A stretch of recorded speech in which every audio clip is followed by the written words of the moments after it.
সানকিনিওর বা যে কোনো পাখি টেম্পট বা ফ্রি ফ্লাই ট্রেনিং করার জন্য আগে ওদেরকে হ্যান্ড ফিডের প্রতি বেশি আসক্তি। আসসালামু আলাইকুম গাইস, আপনারা সবাই কেমন আছেন? হোপফুলি আপনারা সবাই অনেক অনেক অনেক ভালো আছেন। তো দেখতে পাচ্ছেন আমার গুলুমুলু বেবিগুলো কিন্তু অনেক বড় হয়ে গেছে, সবগুলো মোটামুটি ফ্রি ফ্লাইয়ের মতো কিন্তু টেম হয়ে গেছে। এরা কিন্তু অলরেডি টেমড, কারণ আপনারা দেখছেন যে এদেরকে আমি কত ছোটোবেলা থেকে এদের ট্রেন দিচ্ছি। দেখছেন কত সুন্দর করে পোজ দিচ্ছে আমার ক্যামেরা দেখে।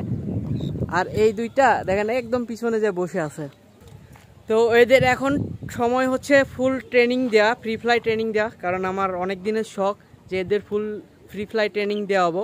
তো এই জন্যে আসলে আর কি মানে বড় করা। আরও কয়েকজন বড় ভাই আছে যারা এগুলো মানে বুক করে রাখছে, তারা সেলফিট বেবি নেবে। তো ভাবলাম যে আমার ফ্রি ফ্লাই ট্যাম করাও হবে এবং সেলফিট করে তাদেরকে দেওয়া হবে। তো দেখছেন মাশাআল্লাহ ওরা কিন্তু অনেক অনেক অনেক ট্যাম। এদের সাথে এখন থেকে যদি ভালো বন্ডিং রাখা যায় তাহলে কিন্তু এরা আরও ভালো সুপার ডুপার ট্যাম হবে। আমার বন্ডিং এমনিতেও অনেক ভালো, তো কারণ অনেক ছোটোবেলা থেকেই কিন্তু এদেরকে আমি মানুষ করতেছি। আপনারা দেখছেন এরা কিন্তু আমার কাছে আসার জন্য ট্রাই করতেছে, বাট এরা এখনও ফ্লাই শিখে নাই। দেখছেন প্রত্যেকটা পাখি কিন্তু আমার সাথে অনেক ভালো আন্ডারস্ট্যান্ডিং এবং ভালো বন্ডিং।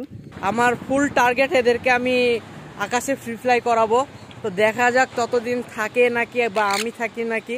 তো যদি আমিও থাকি বা ওরাও থাকে তাহলে কিন্তু অবশ্যই আমরা দেখতে পারবো আমাদের আকাশে, খোলা আকাশে ওরা সুন্দর ফ্রি ফ্লাই করবে। সানকিনিওর বা যে কোনো পাখি টেম্পট বা ফ্রি ফ্লাই ট্রেনিং করার জন্য আগে ওদেরকে হ্যান্ড ফিডের প্রতি বেশি আসক্তি করতে হবে, যাতে ওরা হ্যান্ড ফিড নিজে থেকে খাইতে চায় এরকম মানে ট্রেনিং দিতে হবে ছোটো থেকেই। আর একটু অল্প অল্প করে খাওয়াবেন, যখন বড় হয়ে যাবে তখন একটু অল্প করে খাওয়াবেন যাতে ওদের একটু খিদাটা বেশি থাকে। খিদা বেশি থাকলে ওরা আপনার কাছে আসতে চাইবে, বেশি আপনার কাছে আসতে চাইবে, তখন কিন্তু আপনার সাথে বন্ডিংটা ওদের ভালো হবে।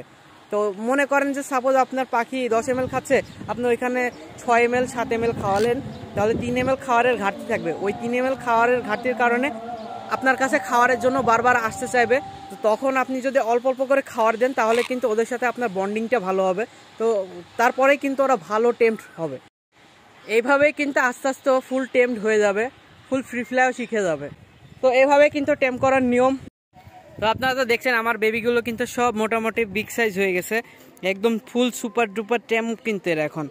তো দেখা হবে নেক্সট ভিডিওতে। আল্লাহ হাফেজ গাইস, আসসালামু আলাইকুম, টাটা, বাই বাই।